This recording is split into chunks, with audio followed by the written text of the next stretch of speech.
And then, So, Matt, how mad are you right now at the Republican leadership in Texas? I'm pretty angry.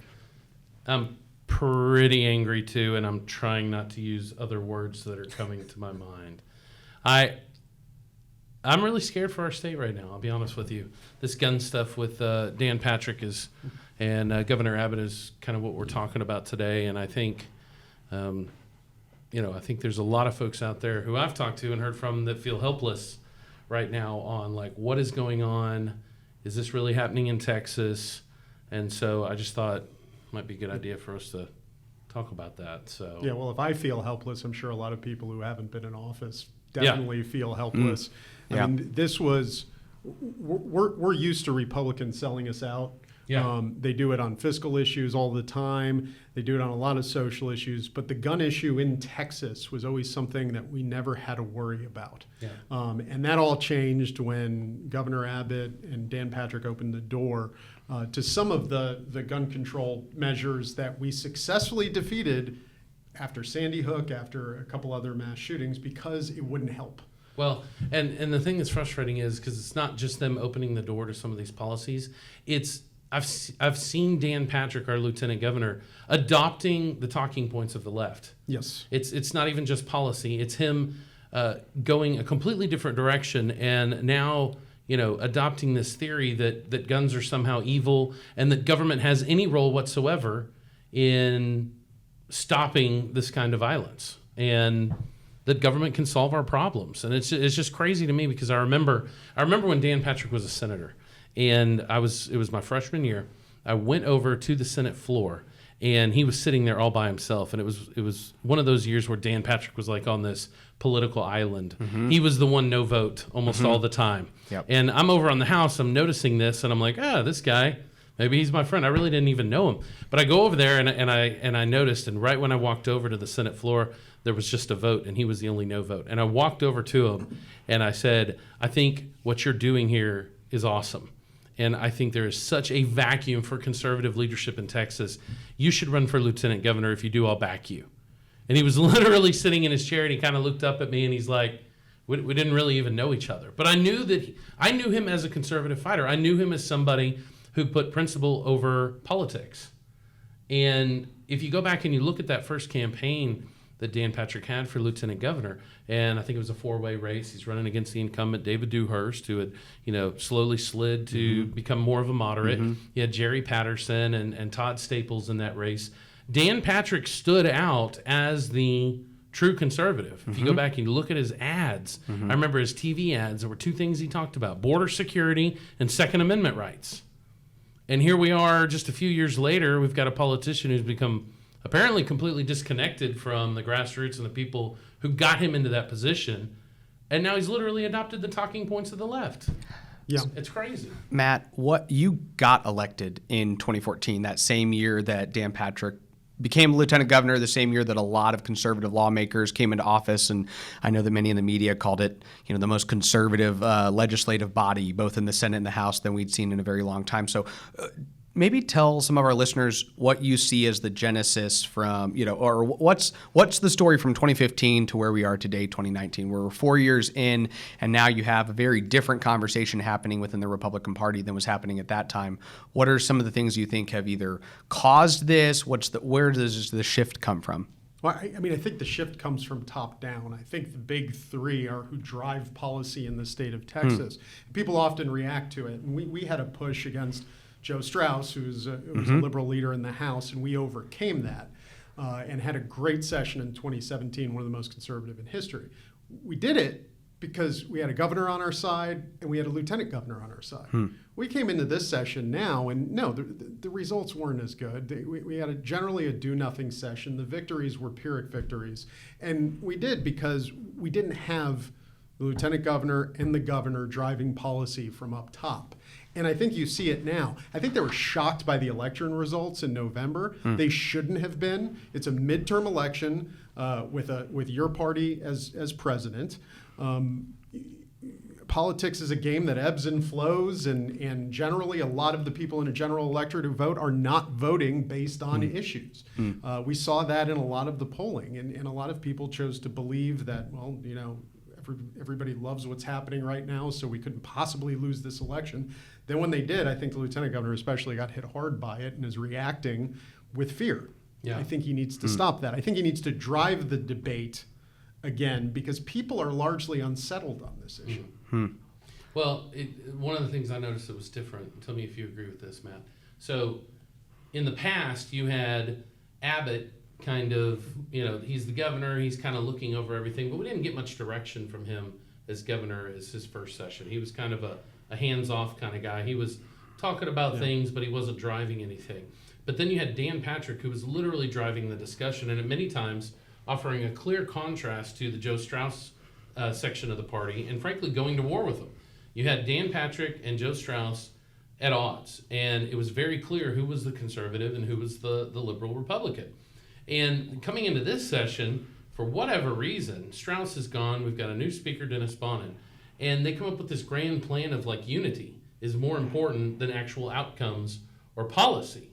And so, it was weird to me. I've never seen, but the whole thing was well, policy's one thing, but the big thing is we're all going to be together.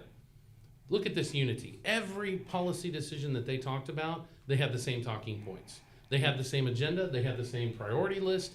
It was all top down. So I do think there was some leadership, but the problem was that it was leadership in, hey, we're going to protect the institution. They had become part of the establishment. That was more important to them than drawing any contrast. Do you think that's right? Yeah. I mean, it was funny because I think Dennis Bonnen was shocked at the whole thing. I mean, I think he expected to have to fight to kind of move towards the middle, and then when Governor Abbott and Lieutenant Governor Patrick, wanted to avoid all the, I guess, controversial, I put in quotes, issues, I think he was shocked, and he was like, wow, this is going to be easy now. Yeah. I do completely agree. So the big change to me in Dan Patrick is someone who he was a friend of mine. I supported him, helped him raise money, did all these things for him. But this last election, I felt like he was acting a little bit different. Whereas before, when he became lieutenant governor, I saw him at all these events. I saw him interacting on social media, very connected to the grassroots, talking about the leaders in a respectful way, working with conservative groups, and kind of building the team. In the last election, I feel like he almost shut down a little bit. I didn't see him out there. I didn't see him interacting. And it's one of the things that I've noticed about the politicians in Austin is they may start off with decent intentions, but if you get disconnected from reality, if you get disconnected from those people and you're not getting that gut check, you lose yourself very quickly. That's what I think. Yeah, I mean, I absolutely agree. And I think Abbott was even out there more during our election. He was incredibly helpful, and we didn't see Patrick even out there as much as Greg Abbott was, helping Republican candidates and helping getting us through election. Dan was almost hiding. Yeah. I mean, I'm not saying you're wrong.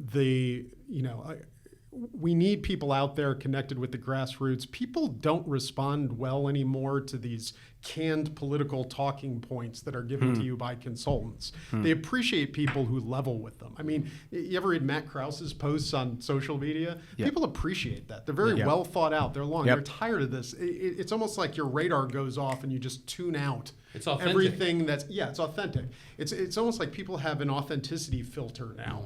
That they filter out all the inauthentic statements made by politicians and only hear the good stuff. Right. We see that. I mean, we see ads people not responding to ads, good and bad, in elections. Wasn't that literally Dan Patrick's thing, authentic conservative? What is that? I think it might have been. I have a question for maybe both of you, and I'll ask it to you first, Jonathan. I mean, why is there a reason you think that Republicans' reaction to an electoral defeat like 2018 is different than Democrats? And what I mean by that is, when Republicans did incredibly well in 2010, maybe I wasn't looking, but I don't remember all these Democrats coming out saying, we're now going to push all of these conservative policies in order to try to placate what we think is now the majority of America, right? No. So what is it about Republicans that are more prone to react this way than Democrats? I think there's a lot that goes into that. I think the consultant class has a lot to do with that. there's a general feeling of politicians that, like, if I'm not noticed, if I don't have to take a stand, if I don't have to do anything, then maybe they won't be mad at me. And you look at what the Democrats do, and their number one goal in regaining power in every situation I've seen is go back to their base, go back to where their strength is. And for whatever reason, Republicans have bought into this idea that, well, if the Democrats are gaining speed, then we need to start becoming and looking more like Democrats instead of offering a clear contrast. And it blows my mind, because when I look at it, when you look at real Republican victories in the past, especially on the presidential level, you look at Ronald Reagan, you look at Donald Trump. These are people who went out there and literally took the banner, and they took hits. And our leadership right now is not doing that in Texas. Yeah, when was the last time a Democrat or the Democratic Party lost an election overwhelmingly and then shifted to the right? Yeah. When was the last time it happened? I mean, it happened in 1994. Okay. When Republicans took Congress, and you saw I was Bill 4 years Clinton- old, so I might not have as much context. He was young too. Okay. No, but you saw that, and you Yep. saw Bill Clinton shifted Yes. right and capitulated Yep. on welfare reform, and unfortunately there was an assault weapons ban passed. But on fiscal issues, we balanced the budget. We reformed welfare. You saw that happen during a Democrat presidency. Since then, hasn't happened. The Democrats took a different policy. They would sell their ideas. They would go out there. They would believe they're right. They would sell their ideas, and when they got elected, they would implement them. And sometimes they would lose elections, but they'd come right back. And that's worked for them. And you saw our culture shift over the last 20 years. And they've been winning on most issues, except for guns and life, I think, where public opinion shifting towards us. But on all the other issues, Democrats are making huge gains.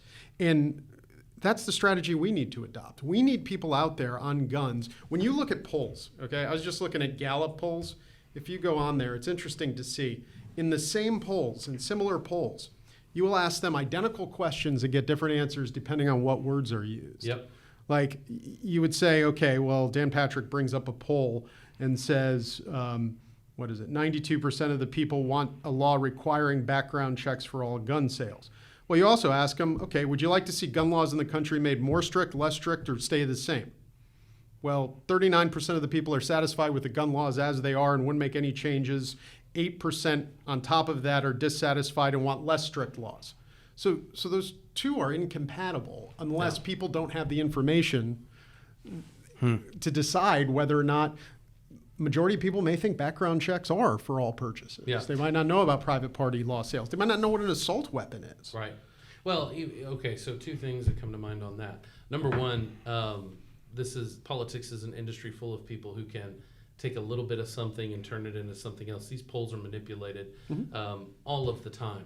But what the heck happened to having principles, period? If you're the leader of the Republican Party and public opinion starts to wane, let's say on a tough issue, when something emotional has happened, like the shooting that affects and upsets all of us, don't you have a responsibility to then go out and educate the public on why liberty and the Constitution matters? Why aren't we seeing that from any of these guys? I agree. And it's absolutely maddening to see them come out and do this. I mean, look, when the NRA comes out and is frustrated with you, and the NRA, for those who may not know, tell me if you agree with this, Matt, the NRA has traditionally been one of the weaker pro-Second Amendment groups who have at sometimes apologized. And now you see some of our leadership come out. Luke, do you have the... I what do, did the yeah. NRA say? It was one of the most shocking statements that I have seen come out of the NRA, which sent up a oh my gosh, we're in trouble. Yeah. If you're one of the big kind three of and the thought. NRA is coming out against you publicly In like Texas. that, then that should set off red flags in your own head that Absolutely. you've gone off the I'll reservation. I'll read this here in just a second. I like to say that I think that for Gun Owners of America, National Association for Gun Rights, some of our state-based gun groups as well. I mean, if you turn your back on gun owners, they'll call you out. But it's not until you start running the opposite direction that the NRA then steps in and starts or to take. literally attack the NRA, which is what has happened Yep. here. And so their reaction, this is just the start of their statement. There, you can go to the nraila.org to read their full statement on Dan Patrick. It's several pages, but they said Texas Lieutenant Governor Dan Patrick uses his political website to claim he is leading the fight for life and liberty in Texas, including standing up for the Second Amendment. He also proudly notes his prior NRA endorsement. But when it comes to the right to keep and bear arms, Dan Patrick is showing himself to be all hat and no cattle. On Friday, for example, he appeared on Fox News to promote a federal mandate for expanded background checks. In doing so, he exposed himself as not just unprincipled on the Second Amendment, but ill-informed as well. They then go on to talk about. Do you want to keep reading the parts about Odessa? I think it gets to it. But look, I've been through Republican primaries. I've been through general elections. Your Second Amendment, pro-Second Amendment folks are your volunteers. They are the workforce behind a campaign. I would love to know what these people think is going to happen if you tick off your whole base. Everybody's saying this is the biggest election that we have going into 2020. Texas has to stay red. We're going to lose the White House if we don't. We're going into redistricting. Everything is on the line. And you guys are literally declaring war and saying, I'm going to defy the group of people who I'm counting on to come out and get this vote. I mean, I don't know. You tell me, have you met anyone who's excited about going to work for a moderate or John Cornyn for re-election? Nope. Absolutely not. So why are we doing this? It is interesting. I mean, I think that for the last, and y'all would probably agree with me, over the last 8 or 10 years, I feel like the grassroots have usually been told that conservative-minded individuals, whether they're operatives, grassroots activists, or elected officials, are told, you pushing your policies are what's going to hurt us in November, right? So if we go along with your ideas, it's going to hurt us when it comes to winning the broader base in November. But this is an undeniably harmful position to take when it comes to turning out Republicans in Texas. Right. To send them a message that keeping the Republican majority means that one of the top priorities next session is going to be gun control. And by the way, just to talk about the specific issue, because people say, well, why are expanding background checks bad? Right now, you have background checks. You have background checks for gun show purchases. You have background checks for any purchase by someone with a federal firearms license who's in the business of selling firearms. For private party purchases, for example, if I purchased a gun from you, we would not be required to go through an FFL. We're not even allowed to go through an FFL. We can't check that purchase. Yep. So, maybe something is open up the FFL for voluntary use by people making private party purchases. But the problem is forcing it creates a paper record of every transaction, effectively creates a national gun registry. And when you have the opposing party campaigning on gun confiscation, you're going to create a gun registry. Yeah, exactly. Mandatory gun confiscation. You're going to effectively create a gun registry through this.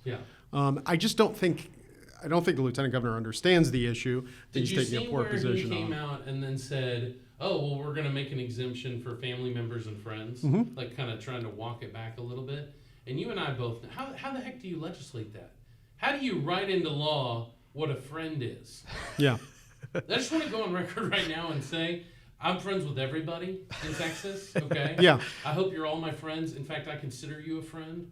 So, this just shows the stupidity of all of this. You just talk about your family a little bit before you make the purchase. Yeah. And, well, we've known each other for 3 hours.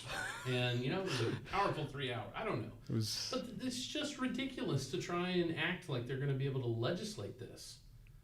Yeah. It's all pandering. No, it is pandering. And what we need and what would actually help right now is to have the governor and lieutenant governor to have enough faith in the position they campaigned on to actually tell people why they believed it. It's funny because you have a perfect opportunity to teach the public about a particular issue when it comes up like this. And what the polling results show isn't that people want background checks or don't want, is that they don't know enough about the issue. When you look at the press, you're talking about, what was the article I read about semi-automatic assault clips, and you have people talking about AR-15s with chainsaw attachments, and nobody knows what they're talking about. Nobody even knows what a semi-automatic weapon is. Who doesn't pay attention to the issue or may not be a gun owner. This is the opportunity to educate them. What are AR-15s used for? Why can't we have a background check for private party purchases? educate them on the issue, because we have faith in our position, that our position is the position that will make a better society for everybody. And what I don't get is, I thought we've all campaigned, I thought the Republican Party had this crazy idea that gun control and gun laws don't work. And I don't know, I haven't heard from him yet, but does Dan Patrick all of a sudden think that he's figured out how to write a law that criminals will obey? Because I don't think it's going to work. Here's what's interesting, because you bring that up. Do you really think gun control is going to work? I was looking at the Gallup poll from a little while back. If new gun control laws were passed, do you think it would reduce the number of mass shootings in the U.S.? People were asked. 42% said not at all. 16% said only a little. So 58% said not at all or only a little. They don't think government is going to solve their problem. Matt, you talked. In Chicago. I know you brought up publicly that the governor had previously, I think, had a petition he put up. Right? It was in 2015 or so. Can you talk a little bit about that, and just it kind of shows the positional changes that are happening within the leadership of the Republican Party. This is currently up on, well, since I tweeted it, I don't know if he changed his website, but at the time I tweeted it this weekend, up on the governor's website specifically was opposition to Obama's executive action in 2015, expanding background checks to trusts and those in the business of selling guns. And it's this petition attached to it and says, tell Obama to come and take it. They want to expand background checks to trusts and people who are in the business of selling firearms. Well, Dan Patrick's plan's much broader than that. He wants to go broader and say people who are in private party purchases who aren't even in the business of selling firearms are going to have to sell to each other. And when you think of it, I mean, it's still up on his website. So does he oppose it? He's going to tell Dan Patrick to come and take it? And by the way, in those private party purchases, when you own a gun, we want to encourage gun ownership. In the past 30 years, the murder rate has been cut in half. And it's been cut in half as the number of firearms have doubled. Yeah. More good guys with guns. Yes. That's what we need. So why would you want to disincentivize that? When you disincentivize that, you cause a change in the murder rate. The unintended consequences are that. You want to encourage gun ownership, and by saying that a person in a private party purchase has to spend $45 to run it through an FFL, federal firearms license holder, you're increasing the cost of ownership of guns. You're disincentivizing gun ownership, and it's going to have effects. And it's going to hurt poor people more than anybody else. Yes. Think about it. I mean, if you're saving, a gun's a store of value in a way. I mean, it's a good investment. They do depreciate, but you're not going to lose a lot of money on it. If you purchase a firearm and immediately lose $45 because that's what it's going to cost you to sell it, it's not a store of value anymore. You might be less inclined to purchase a firearm. Who are some other elected officials in Texas that have spoken out on this? I know that y'all, we've talked about a couple that have at least been coming out vocally articulating issues like this. So the one shining good thing that's come of all of this is you've united the grassroots again.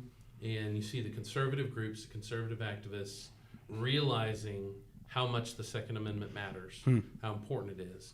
And they realize what a horrible deal this will be if Texas leads the way on gun control under Dan Patrick. And so, I've been surprised. I've noticed a couple of the Freedom Caucus members, a lot of which I've been critical, kind of lost their, passion for fighting and in the trenches this last session. I feel like they calmed down a little bit. I've seen a couple of them coming back to life and finding their purpose again. And that's been kind of fun to watch. It's going to be interesting because I think politically speaking in Texas, there's an opportunity. When the leadership is not doing its job, there's an opportunity for new leaders to then kind of jump up the ladder of relevancy, especially within the conservative movement. And you'll watch these guys get elevated. So I've seen Representative Matt Schaefer come out with some awesome Schaefer's been awesome. Schaefer's been incredible. Mays Middleton, I've seen him tweeting out some stuff and just having some private conversations with some of the guys who I think are coming back next session, and specifically the Freedom Caucus. They understand this is a line that cannot be crossed. And they seem to be preparing for battle. So, But more I think people that's starting need to happen. more people need to be vocal about it. You need more people out there with Schaefer talking and being loud about it. And by the way, if you're in the grassroots, please ask anybody who's running for office publicly to make a statement saying whether or not they support background checks on person-to-person gun purchases or red flag laws. Well, let's talk about red flag laws, because that means like a lot of different things. Well, no, wait, let me just say, they should get a statement from them. No, I agree. That they oppose that. Yeah. That not something saying I'm pro Second Amendment, not something saying we shouldn't encroach on our. I oppose and will oppose any effort to impose red flag laws, and I will vote against it, and I will do everything I can to stop it. You bring up a good point. You got to be very specific. Yes. Because if not, politicians are literally trained and talk about how they can manipulate their way out of answering a question, specifically on the Second Amendment. I mean, I was recently at an event where someone was asked a specific question, and he gave this rousing speech of how he's pro-gun, Second Amendment, blah, blah, blah. We're going to see the same thing from Dan Patrick. He's saying, oh, we're going to defy the NRA, but I get an A+ rating with them, and I'm this great guy. No, you need to drill down into the details, okay? Because you cannot support red flag laws, okay, and expanded background checks and all of this stuff and be pro-Second Amendment. So people need to be very specific when they ask. In fact, I would encourage them literally write it out if you can into a yes or no question for these guys. Because we're probably looking like we're going to need to know where everyone stands on this. I think we do. Somebody needs to keep a list of that. Yeah. They need to keep it publicly accessible. They need to update it because this is that important. Yeah. What are other things? This gets a little off of the gun issue, but what are other things that elected officials, conservatives should be doing to engage the grassroots? I mean, what should they be doing now? We see that, to your extent, it's kind of ideal if maybe a couple people come out and put some liberal policies. That engages the grassroots really well. But if you're somebody who wants to work alongside to advance those issues, what are some things that those people should be doing to further engage the grassroots? Should the elected officials do? The elected officials just need to start talking to the folks again. And the one common thing that I've noticed in some of the guys that are now speaking out against some of these things coming from Republican leadership, the one common denominator is they're the ones that seem to be listening and looking for the grassroots input and seeking it out, having an opportunity to hear from them. And they need to have an honest conversation about what's actually being talked about. What are the red flag laws? What are, the expanded background checks? How does it actually look? They have a responsibility to educate the public on the issue too. Because what's going to happen is we're going to get all these pollsters and consultants come along and say, do you want less crime? Okay. And then they're going to try and translate that into some of these horrible policies that will undo the Second Amendment. So I think elected officials have a responsibility to go out and educate the public and then actually look for their positions on it. Yeah, I don't think the public anymore believes that all that politicians do are good. Not like they ever did. But, I think they need to be more, as we talked about before, they need to be more authentic. When the Republican caucus sends you a cool little graphic to put up on your Facebook saying how great everything is, throw the graphic out and write a post that says the good and the bad and what we can do in order to have a better result last time. Nobody's going to believe it's all good. Nobody's going to believe it's all bad. Just give me the good and the bad, the why, and let me know that you understand that everything that happened last session was not great. Yeah, tell the truth. Yes, just tell the truth. And in regards to the Second Amendment stuff, I mean, like we're overcomplicating some of this with political talk and whatnot. At the end of the day, I want somebody to just stand up and say, the Constitution that I swear an oath to doesn't allow me to do some of the stuff that is being discussed. I mean, it really is as simple as that. And why is that? It's because you don't want to have to babysit your elected officials and worry about it every day. You want to be able to go to work, spend time with your kids, do what you do in your life for fun, and not have to worry about the people you elected in office turning on you and trying to restrict your liberties. I don't want to read the paper one day and say, Dan Patrick's doing what? I mean, I don't want to have to worry. I want to think Greg Abbott's in office, Dan Patrick's in office. I'm protected for the next 4 years. Are conservatives, a lot of people have talked a lot about for the last year how there's been this shift in discussion and the effects of November of 2018. And some of it started in 2016 when Trump didn't do as well in Texas as a lot of people had hoped. Do you feel like conservatives are on offense right now, or are they on defense right now? What's the overall, in Texas specifically, where are we at? With activists. I'm saying conservatives in Texas. Are conservatives in Texas on offense? I think that's part of the problem that we're having right now is you've got the activists who are on the offensive, okay, and then you've got the state leadership who seem to be on the defense and apologizing for what we believe in or what we claim to believe in. So I think that's why you have a lot of conflict right now, and it's going to be interesting to see who wins out. Yeah. I mean, I think so, and I think it's because of a misperception as to why people are voting a particular way, and I think it's just too much poll watching almost. I hate to, if you actually look deep into some of those polls too, and take that as a reflection of what people think, you're looking and you got your base that are voting based on issues, then you've got a lot of people in the middle that are very strongly persuaded by things that affect their everyday life, like red light cameras. I mean, when we would poll during the election, that came out number one was red light cameras in terms of swinging that middle group of voters.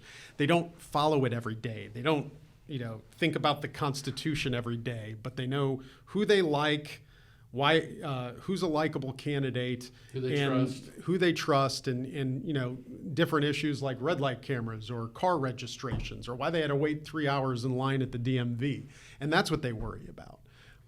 So the middle isn't necessarily a point on a spectrum. It's people who look at politics a different way, and you can still hold true to your principles and get the middle. I mean, I was in a swing district that I won by 18 points in 2014 and won again in 2016. And it didn't go my way last time. But, when you dig down on the issues, you look at Democrats in my swing district, and a majority of self-identified Democrats agreed with defunding Planned Parenthood and banning late-term abortions.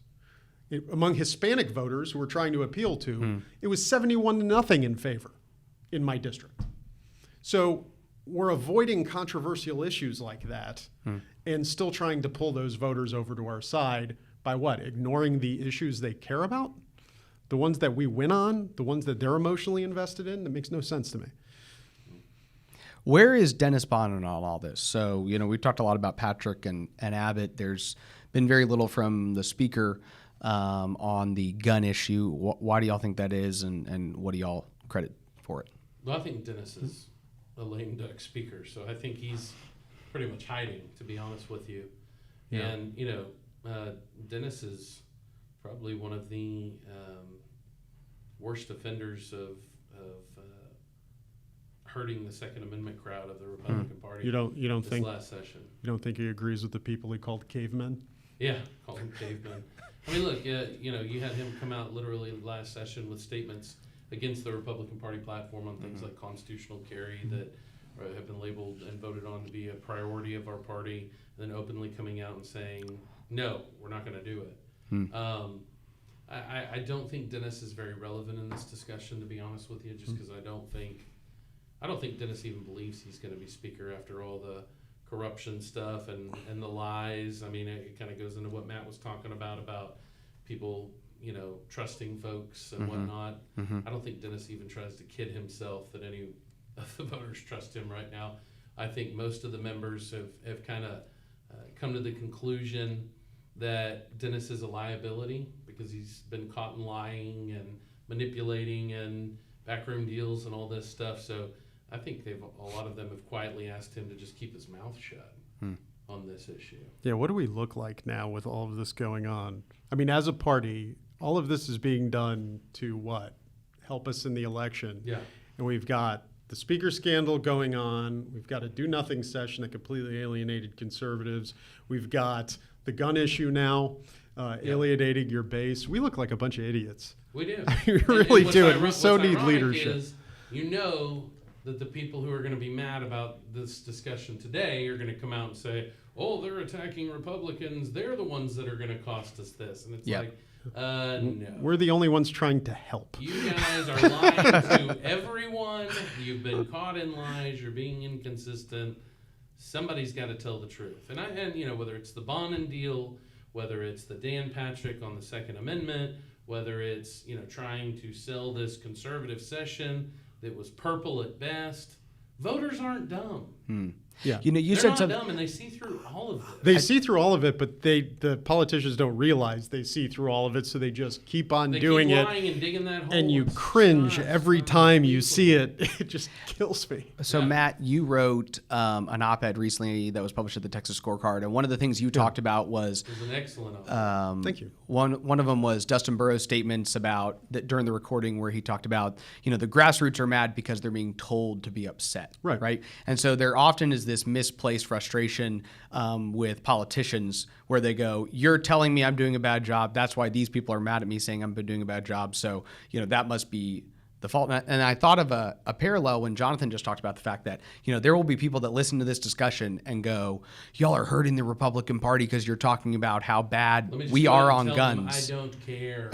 But it's just you're amazing mad that at me. people in Texas are not upset because Jonathan Stickland and Matt Rinaldi don't think that the Republicans are doing the right thing on guns. They're upset because the Second Amendment has always mattered to Texans. Republicans are doing the wrong thing on guns. and they're doing the wrong thing on guns, and so there's just this correlation causation that people don't understand Let's how to connect. Help Does that make us- sense? Help us to help you. That's what I Yes. would say to them. Help us Yep. to help you. We're telling you what people are thinking. Yeah. Just listen. I mean, listen, two things. Number one is people actually do believe in Austin that, there's some conservative meeting that they all go to, and probably Tim Dunn is at the chair of it and instructing everybody, giving their orders, and then we just go. When in reality, we have a common political philosophy that we actually care about. So I know how Stickland's going to vote even before I even talk to him about it. Yeah. Even when we disagree on an Yep. issue, like Yep. on a criminal justice issue or something like that, I know how he's going to vote. He knows how I'm going to vote before we vote, because we do what we actually believe. But I think it's a little bit of projecting because they get their orders from on high and Yeah. we don't. But another issue with it is, to say they use that to alienate conservative legislators from the people who got them there, from the people who elected them. If you saw what the Bonin leadership team was very adept at, and smart guy, very politically astute, has been there for 20 years, is every person who was a conservative, he so adeptly alienated them from their supporters. If you look at pro-life groups, right? Assigning the abolition of abortion bill to the Civil Jurisprudence Committee, Jeff Leach, but not giving them the heartbeat bill and giving that to a Democrats committee. Yeah. So what does that do? Yeah. That alienates Jeff from pro-life supporters. And if I'm Jeff, I'm not mad at the pro-life supporters. I'm mad at Dennis for putting me in that position. Yeah. And people weren't getting mad at him. Dennis was using it to separate them from their Convinced him supporters. it was actually something he was doing for him. Yes. And I was looking at the list, so they come up with this little committee that the Senate and the House put together of like, we're going to look on how to deal with this mass shooting thing because government can solve all of our problems. What a horrible committee to be on, right? Like, who would want to go down there and do all this stuff? Oh, the Committee on How to Reduce Violence? Oh, yeah. First of all, you're going to sit there and listen to just all kinds of crazy hours of testimony. That's vice chaired by the guy who threatened to kneecap me on the way to my car. That's Yes, right. Yeah. that one. I got He's one gonna way to figure out reduce violence. Yeah. Stop being violent. Stop. Have the vice chair of the committee stop being violent. not encourage violence, not threaten aggressive violence against another one of his colleagues. But the thing it's that's probably a so- good start. The thing that's so frustrating about the whole process is like, you saw over in the Senate how they started to rearrange stuff and like, oh, we're going to take Joan Huffman out of the State Affairs Committee chair and she's going to go do this new thing. And now Brian Hughes, we're bringing him over here. And you start to look at all this like micromanaging of who's in there for what, who's going to be in charge. And you realize like, this is being orchestrated from the top. Like this is not a natural process and how we're going to come to an act. Look, these guys know exactly the bill in what form they want to pass right now. And they are positioning people who they think will do their bidding and make sure that that gets done the way they want to have it done. And so, I do think, I'm hearing rumblings from folks in the legislature right now that a special session is coming. The only thing left to be decided is, do we do that before the Republican primary or right after it? And, it's just very helpless, I got to say, from, the citizens' point of view, the voters' point of view of like, these nincompoops are in charge and micromanaging this process to a certain outcome. How would you like to be a senator who has aspirations of running for statewide office in a Republican primary in 2022 and having to go down to a session and vote for this gun control bill? No. Yeah. And it's going to be one of those moments where you find out who's who. This decision, I gave a quote to a newspaper a couple of days ago. They were talking to me about Dan Patrick, and I'm like, look, it doesn't matter if he backtracks and they pass nothing on this. Dan Patrick has already made his political bed. I think this issue is going to define him as a politician for the rest of his career. And when these guys get down there, whether it's in a special session or on some, hocus pocus committee that they put up there, or, the issues that in the next legislature that they look at, this is going to define people for the rest of their political lives. And so it's going to be interesting to see who looks at this as an opportunity of like, hey, I'm going to play with the good old boys. I'm going to go along with it. Abbott, Patrick, and all these people are really leaning into me, and I want to be on their team. We're going to find out who the real leaders are and who actually believes in the Second Amendment. I mean, who are the defenders of the Constitution and who are campaign conservatives? We're about to find out. And I'm really scared about that because most of the people that I've worked with in the legislature end up trying to figure out which way it's blowing. But it'll give people a chance to really set themselves apart. I mean, because if you Yeah. plan on It's a standing huge on principle on this, you're saying, this is great. Now Yeah. I'm just weeding out everybody That's who's posing. Yeah, and if you're a state rep or state senator who's willing to take a strong, firm, clear stance in favor of the Second Amendment, you kind of would love to have a special session right around now. I mean, to be honest, you have a great opportunity to show yourself as somebody who actually understands what the party platform says and articulate that, even when you're going against people in your own party. And so, I think there are a number of people who probably don't realize the opportunity they're about to be given to really gain the support of a significant amount of Texans. So why do you think that, like, you've got conservatives who have united behind this Lone Star agenda thing and said, this is what we need to do to keep Texas red and win in 2020. This is what's going to motivate us to get out and do the work and make the donations and talk to our neighbors and get the Republican Party going. Here's what you do to save Texas. They put this out, nothing. You got a bunch of leftists who come in here demanding that we trash the Second Amendment and push red flag laws and more government control, and all of a sudden, special session is Anything you want. Anything you want. What can I get? What can I do for I'm you? pretty sure they'll probably go away if they just pass red flag How laws. has that ever worked? I mean, look, Probably. they tried to sell us this thing this last session with this massive increase in spending for public education, all right? Because the teachers are mad, they're mobilized.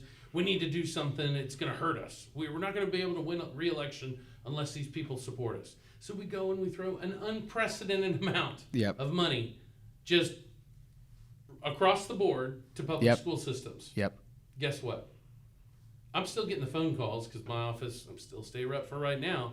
The teachers are more mad than ever before. In fact, they now believe all we have to do is yell, kick, and scream, threaten, and get involved in the election process, and we can make these stupid politicians do what we want. If you send that message to the anti-gun leftists, you give them an inch, you're done for. And you've proven to them which one of you are susceptible to changing your mind and your position with pressure. And those guys are setting themselves up for a miserable legislative career. I mean, I've seen it. Like the guys who there are a number of guys, we could probably sit here and name them, who literally the last person to yell, kick, and scream, that's who they're going with. And guess what? All of us know in the body who those people are. So who do you think gets yelled at on every single vote? That same person. That same person, they're sitting there miserable, like, oh, I don't know what to do. And it like becomes this self-fulfilling prophecy. Yep. So you're not only trashing the Second Amendment, you're not only doing all this, you are teaching the left who actually believes what and putting a target on yourself. It's not going to end with red flag laws. It's not going to end with expanded background checks. It's going to be gun confiscation, and then it's going to be, abortion. Then it's going to be raising taxes. It's going to be everything that conservatives hate. You're literally making yourself miserable. Yep. Stand up and do what you said. You have an army waiting to come behind you. I'll never forget I had a conversation before I even thought about running for office. I had a conversation with Ken Paxton and, asked him, like, must get a lot of pressure, being the only guy alone standing on principle. He's like, once they realize you're not going to change your mind, they pretty much leave you alone. Yeah.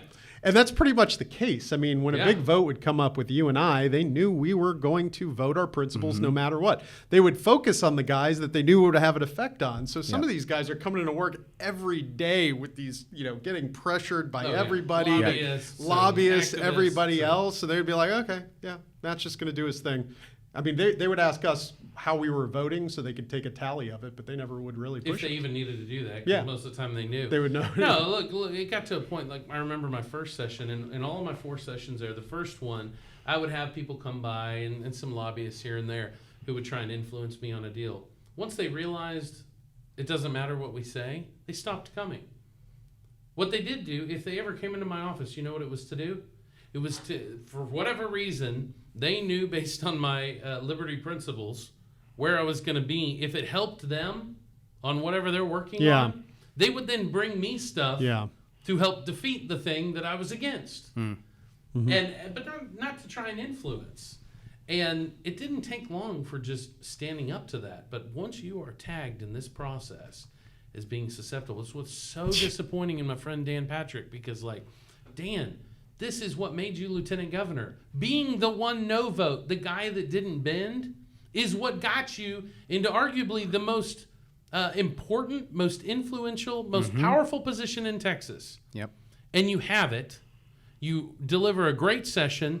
You take out your political foe in Speaker Strauss, and then for whatever reason, you abandon the strategy that got you there, the people that brought you to the dance, and you trash it. And it's just like watching a slow motion train wreck of Dan Patrick going from literally the champion of the conservative movement, the leader, to one of the most despised, hated people by the grassroots. I mean, that level of betrayal, I guess the fall from that top is just so dramatic. But I've never, I have people who I know who have given him lots of money, who have endorsed him, knocked blocks in 100-degree weather for Dan Patrick, who will never vote for him again.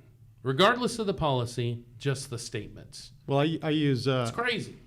I always use the Donato test when I'm looking at issues, and my dad's name's Donato, so that's why I call it the Donato test. He's not an activist. He doesn't do this every day. He watches Fox News, but he's not thinking about politics and micromanaging it. And he comes to me when this happens. It says, "What the hell are they doing? What are they doing?" He goes, "If this happens, I'm not voting Republican." Yep. He goes, "I'll vote. I'm not voting for a Democrat, but I ain't voting for the Republicans." Is anyone polling those guys? Because I'm getting the same thing. Oh. When I go to my Sunday school class, these are like, we'll vote in the general election, kind of just regular everyday people who are telling me I'm not voting for this stuff. I'm not voting for these guys. I've had my like, who's polling these guys? I had a family member. I won't say the relation because then it'll they'll find him and red flag him. But I don't want to protect him. We got to be careful what names we drop here. But but I had a relative text me, and somebody who works really hard, busy with his family, but generally interested in politics. What the heck is happening with Greg Abbott and Dan Patrick? Who's calling these people out? I even sent him a couple of y'all's tweets and Schaefer's tweets. Hey, it's okay. There's some people speaking out. And he goes, that's not enough. More people have to do it. Everyone should be doing it. Who do I sign up Where's for? James Whatever Dickey? I do? Nowhere. No. And I think that I want to kind of circle back towards the end here, Matt. Sorry. With I just want to. No, there's a you're couple just other throw- names I just want to throw out here. Yeah. Yeah, you can read from a list. the Republican All Party is also not doing anything right. And it's interesting because the GOP talked about how they were in session fighting for these principles during the legislative session. And now Still up on their websites. now is when it's getting actually attacked. I mean, the Second Amendment wasn't attacked as much during the session as but today. you get all these Sam Houston like posts on Facebook or Yep. or they'll attack Beto because a guy who isn't even in office will say something about Second Amendment rights. I'm like, Beto ain't doing anything to me right now. Beto's not the threat. Trust Greg me. Abbott and Dan Patrick are doing something to me, but Beto is not doing anything. The Democrats don't think Beto's a threat. The Republicans don't think Beto's a threat. The Republican elected officials are. Not only Beto's that, polling at -1%. Greg Abbott's having roundtables with a bunch of liberal activists and kicking the gun groups out. and these Who am I more concerned about right now? these are policies they couldn't get. Can we say that the U.S. Congress, even when run by Republicans, is taking from areas like Connecticut, New York, so it's going to be more liberal than the Texas state legislature? Well, they couldn't even pass the policy that Dan Patrick's talking about when Democrats held a 55-45 majority in the Senate and held the House by Republicans held the House by about 30 votes. Yep. So they had one of two houses. One of them, quite significantly, still couldn't pass this policy. Yeah. But we're talking about it in Texas now because Republicans are doing it. Do you think that this is like some kind of weird gaslighting experiment where they're just like throwing out this ridiculous, crazy, completely 180 from their normal position to gauge how much conservatives fight back? Well, I mean, I don't know. I feel like everything since I mean, it's so January was a Twilight gaslighting Zone. experience. I'm trying to figure this out, but I don't quite. I mean, it's just such a 180 from what these guys campaigned on. That, like, are they testing the grassroots? Are they trying to see what the resistance actually is to some of this stuff? Are they going to back away from it? Like, we've seen some of this stuff at the federal level, where they'll throw out an idea and then quickly backtrack. No. I think the philosophy of statewide Republicans since January has been, I reject your reality and substitute my own. I mean, that's basically what it's been. I mean, by that whole session, selling it as a success while actively killing conservative legislation. And then somehow saying, oh, we just don't understand. I mean, not only do we think it was a good session, but we can't even conceive that you would possibly find any criticism in anything that we've done this session when we've raised spending for the first time in 6 years. The property tax bill right now we're looking at might not hit the people who it's intended to hit. We've completely ignored issues like school choice, life, I mean, that's what we've been dealing with this year. I don't know of one conservative interest group that's happy with last session. The only people I say that I hear say that it was any success at all are the politicians themselves. No one else is buying it.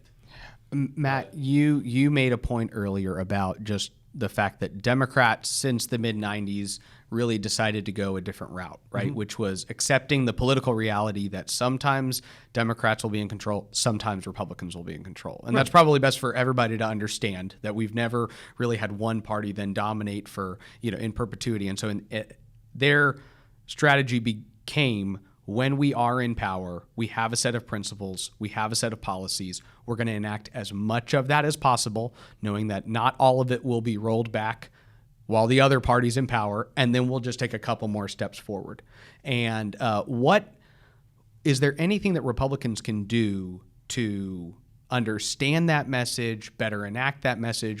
Who is it that we need to be communicating that to?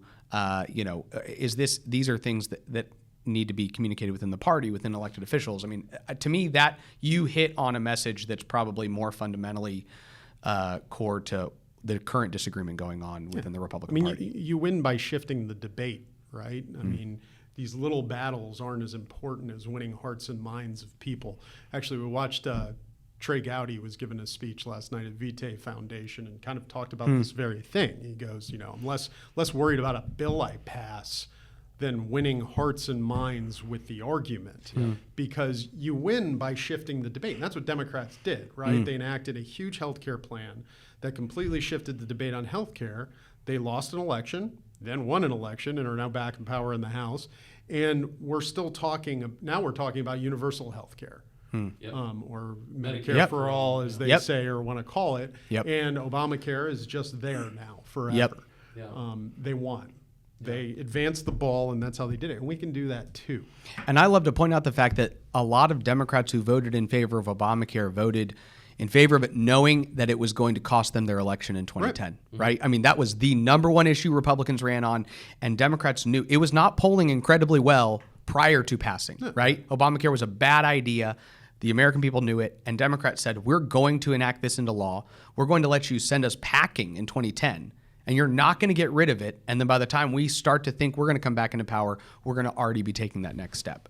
And I don't know an issue that we can really say that Republicans have taken that same approach on. No, but we need more people like look at Chip Roy, who was in a close election. Yep. And is now tearing it up in Washington, D.C., right? Yep. He's not, he knows he's right. He knows his principles are going to help people, Yep. are going to help this country, and he's selling it.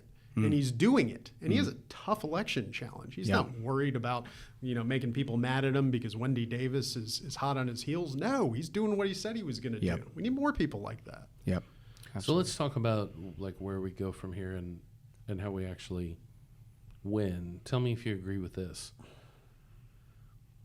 The only way we stop these horrible proposals coming out of Patrick and Abbott is for the grassroots to organize and to make very clear that there is going to be serious consequences for anyone that supports this agenda. Would you agree with that? Yes. Agree with that? Yeah, I agree. And so there's one thing that I've noticed in the legislature that regardless of the issue, we passed we passed open carry under Joe Strauss, who you and I both know. He actually called for a special session on gun he's control. agreeing with Dan Patrick and calling for a special The guy who session, wants a special session helped pass the on open gun carry. control stuff. Yep. But we got some good stuff through, like open carry. It was an advancement towards conservative principles, but we did it because Joe Strauss was convinced there was too much of a political price to pay if he didn't do it. Right. Yep. And so in this case, we've got to figure out as a conservative movement with activists, like, how do we make all of these folks know that you're going to have to pick a team, the leftists or the conservatives, and we have the ability to inflict more political pain and consequences than they do. Because most of these people aren't principled, let's be honest. It's clearly not about principles, especially when you have people say one thing and then literally say something completely different. You can't just change your principles on some of this stuff. Or they are principled, but they're in way over their head. Yeah. They're getting really bad advice. But how do you think that we can successfully get these guys to know that the route you're going is going to be more self-destructive than coming back to who you are? What do you think the grassroots needs to do in that regard? Would you agree that those guys are trying to figure that out? I mean, to me, I see all these politicians who are trying to figure out what's the least amount of pain for, survival. Yeah. Because they don't have principles in most cases. So to win this battle, we're going to have to be the louder bark, the tougher bite. I think you need to. Is that wrong? No, I don't. I think the grassroots collectively. It's hard to do because you're talking about so many different personalities, so many different people, right? Yep. You need to line draw on some. A lot of people are going to hear this and go like, "I'm not that guy," No, So, but like you need to line draw on the issues. I think Lieutenant Governor Patrick crossed a line that has sent everybody in an uproar, and rightfully so, right? I think before, with the session and some of the overselling some of what we did, they didn't cross a line, but I think people were more disappointed that they were just kind of being lied to or they were misrepresenting the successes of the session, but that just made them upset. But I think this crossed a line. We need to set our lines, let our politicians understand, what we want, but don't make them think that we can't be satisfied with anything less than what we're asking for. We really only want partners in our fight for less government, more liberty. Yeah, in this case, we just don't want you to hurt us. In this case, we just don't want you to hurt us. But I mean, constitutional carry is great, but don't pass this stuff would be somewhat okay at this point. I mean, the grassroots was happy in 2017, right? I mean, during session, we failed on one of our major, on pretty much every fiscal goal we had, except for keeping the budget, Population plus inflation. But we didn't pass the property tax reform. We didn't pass some of that stuff. But we achieved a lot of victories. I think they were generally satisfied. And conservatives went down swinging. And conservatives went On down losses. swinging, Yep. and I mean, we passed a huge sanctuary city bill. We, Yep. We passed more pro-life legislation than Border we've ever security. passed before. Border security. It's just, but they felt like people were fighting. This session was markedly different. They didn't feel like they had those. How much does it also hurt? And I want to get y'all's perspective because you've both served in the legislature. How much does it hurt that that politics, the culture right now in Texas is largely driven by fear and from the top? And what I mean by that is, what we all know is that most of your state representatives and state senators who are also sitting back looking at this whole situation going, what the heck is happening, feel powerless to say anything about it for fear that it will completely, diminish any influence they will have, and that the system will basically try to reject them and keep them from having that influence. So does the culture of kind of top-down governance and the inability of an honest conversation like this to happen also contribute towards the lack of accountability? Does that make sense at all? I don't even know if I'm. It does. Yes, the culture incentivizes you to play along, right? But you can still have influence if you don't. It's harder. It's definitely harder personally on you. It does. It takes more work. But you know what? Suck it up. You're in office. Do the work for it. I mean, remember we had said what was the number one bill that swing voters wanted to see passed when we were polling it all across the state? Red light cameras. Yep. Who passed it? Bam. Yep. Boom. Yep. I mean, Yep. So here's somebody, and I was talking with a legislator too that wanted to, had something, beef with Abbott, and he said, you got to be vocal about this. He's like, well, I don't want him to endorse against me in the general elections. Greg Abbott endorsed us. He endorsed Stickland. He endorsed me. I mean, he's not going to go against you. Tomorrow, I don't know if he would tomorrow either. I don't think that's happening again. But no, but look, every single day, I was very aware of this. Every single day, members, whether it's in the Senate or the House, make a conscious decision to buy into a system that, for the most part, takes away all their power and gives it to another individual. And most people trade the power of the seat that they hold for a perceived gain of protection. Yeah. They're convinced, like, I'm going to give you all of my stuff and ability and voice and individual, rights. I'm going to give it to you. You're going to keep me safer than I could keep myself. I mean, it really is a lazy thing. But people literally consciously do that every single day. You can change the rules. You could change the speaker. You could change anything with 76 votes on any day during, the legislative session. And so people who, it's very convenient for a lot of folks to come in and say, oh, I just can't do that. We can't do this. We can't do that, whatever it is. And it's like, because the only reason you can't is because you're not. Because then they can worry about the more important things like steakhouses. Right? And the problem is that most politicians define themselves and their being and their self-worth by the position they hold. Plus, it's uncomfortable too. I mean, yes, yeah. I mean, 100%. Like I've never been more uncomfortable. Like during the Mother's Day massacre night when I turned to you and I think you're sweating so half your body weight. I think you lost that night, and I was like, I've never been more uncomfortable than I am now. It's horrible. Yeah, sometimes they think like everyone relishes it, and you're going, no, this isn't what I wanted to do. No, because I would have much rather be in a different situation. That night we had a strategy, and the strategy worked, and we actually had an effect on legislation. We had an effect on all of the pro-life. Literally outnumbered with 12 people. Resulted in passing all of the pro-life legislation we passed during special session because of it. And, during it, you're sitting there going, this could go very badly. If we fail, we could look like the largest idiots in the world in the papers in all of our hometowns and just be terrible. Yep. You don't know you how have it's to. going to turn out, but you have to. Yep.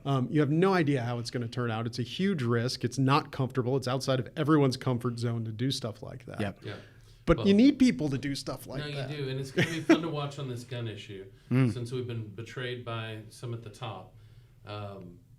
Who's going to rise up and defend? Yep. And again, to Matt's point, I don't think it's got to be a large number. It could be just Yep. a handful of people Yep. who rise up and say, you know what, we're not going to stand for this, and Yep. and bring the entire process that is being hidden and decided and manipulated and orchestrated by a few people of how they think this is going to play out. Who's the small group? Maybe it's just one. Maybe it's two. Maybe it's five. Maybe the Freedom Caucus comes back together in its entirety. Maybe the Senate group gets together and come in and say, you know what, we're not going along with this. Yep. And you're not going to be able to do all this stuff behind the scenes. We're going to make you do it out in public. Because truthfully, the more we can pull of this whole process and put it in the public, liberty and the Constitution are far safer out here with them than the stupid politicians down in Austin. Yeah. And I think this whole thing has really gone to show it. So it's going to be really interesting to see. I know I'm praying for a lot of these guys that they figure out what needs to happen. I think we've got to get on the same pages with messaging. I hope the gun groups come out and start actually fighting against, and somebody needs to raise their hand and say, government can't solve our problems, whether it's on guns or any of the other problems. Government's not the solution. And to combat evil in the world, we're going to need good people to do good things and take responsibility. And so, I think it's been a good discussion here. And Matt, do you have anything else to kind of tell our listeners in closing? No, I just think this is a very, very important battle to win. We're talking about our Second Amendment rights. We're talking about policy, which effectively is a de facto gun registry. We're talking about red flag laws that target individuals that have not been convicted of a crime. This is serious. This isn't some we won't get a incremental redo thing. on this. No. There's no redo. No, this is very serious, and this is why the Democrats want it so badly. Yep. So, we have to win this battle. We can't afford to lose it. Thank you both for getting together today. I really appreciate it. I really appreciate all the insight you've given. Thank you.